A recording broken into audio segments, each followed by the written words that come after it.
not just with myself. I've been in contact with many others in the industry. And case in point, a few months ago, I get a call from the ATF saying, when we moved into our new headquarters, we seem to have misplaced your year-end production reports, yours and about 500 other businesses. Now, he called it a year-end production report, but quite frankly, it's an excise tax return. I found it interesting that since the ATF has moved under the jurisdiction of Department of Justice, they're no longer under Treasury. Why are they handling excise tax returns? But if the records, what we call the NFR-TR, which is the records of all the NFA firearms, machine guns, silencers, short-barreled rifles, etc., we know that that is an error from what we saw in the gang. But now we're talking about just year-end production reports, which basically says what manufacturer manufactured how many rifles, how many pistols, of what caliber, but they lost them when they moved into their new headquarters that I understand are quite lavish, given how far they went over budget. So he calls me and explains the situation, and I felt sorry for the guy. We're all human. We make mistakes. Sure, I'll help you out. And I go to my filing cabinet, pull out my records, immediately fax them to him. But what really alarms me is the guy calls me 7 days later and says, Mr. Savage, I seem to have misplaced your paperwork again. Could you please refax them to me? And I'm thinking to myself, what's going on here? And I gave them the answer that the ATF has given me so many times, and that is, could you please put that request in writing? And I asked the guy, don't you think that that's fair? I mean, doesn't that sound reasonable? And the gentleman, Mr. Herbert Blunt, let me know in no uncertain terms that he felt that I was being completely unreasonable.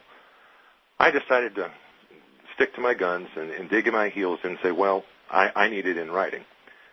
And I was astonished that less than a week later, I got a certified letter from him basically detailing how many times they lost my records and a written demand, let this serve as notice, we want these records. And, of course, I faxed them to him. But it's documented. They couldn't keep track of these records for 7 days. How can they go after Mr. Horsley over at Red's Trading Post for such an insignificant clerical error when they themselves can't keep track of their own records for 7 days in a row? In fact, it isn't just Ryan, as we know. It's probably 150,000 dealers over the last, 10 years, 15 years? They have wrongly accused of willfully, that's their favorite word, willfully, keeping bad records. So we have a situation here in America that our wonderful politicians are trying to ignore. There's a government agency that is lying, cheating, doing whatever it has to do to cover up its criminality and its incompetence. They try to cover it up by going after honest business people. That's really quite a situation, and I think Americans have to realize that our government is headed in the wrong direction. But let's move on. I believe you wanted to talk about another case. This might have been the Harris case or the Kwan case. Well, let's talk about Harris first.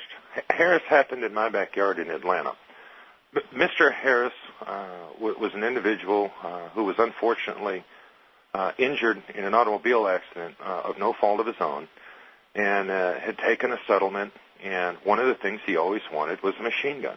So he purchases a machine gun, and he's an avid gun enthusiast, and one of the things he was purchasing is he purchased a set of spare parts. And when I say spare parts, not a working, not a whole gun. Everybody's seen them for sale in Shotgun News. And the ATF claimed that it was a machine gun, these torch-cut-up pieces, because they weren't demilled to current U.S. ATF specifications. Now, here's something to note, that the specifications for demilling, or how the ATF wants people to cut up a gun in that a way that is no longer considered a firearm, changes, and changes quite regularly. So if Mr. Harris purchased these in the late 80s, and say, in 2000 or 2004, they come to him for whatever reason and say, hey, these are illegal, we want them. He turns them in, and they say, these aren't cut up to current standards that we just came up with a few weeks ago. Therefore, you're guilty of a crime. Almost, to quote the Constitution, ex post facto, after the fact, changing the law on the guy. He gets drugged through federal court. By the time it gets to the jury took about 20 minutes to find him not guilty. But the guy ended up spending $50,000 to keep himself out of prison. And this is the hideous thing that they do, that even when the ATF loses in court, they win. Because they instill fear, they've ruined you financially, and chances are you're not going to speak out about it because you're happy just to escape with your skin and your freedom. This is Talking to America. Our special guest today is Len Savage. I'm your host, Aaron Zelman.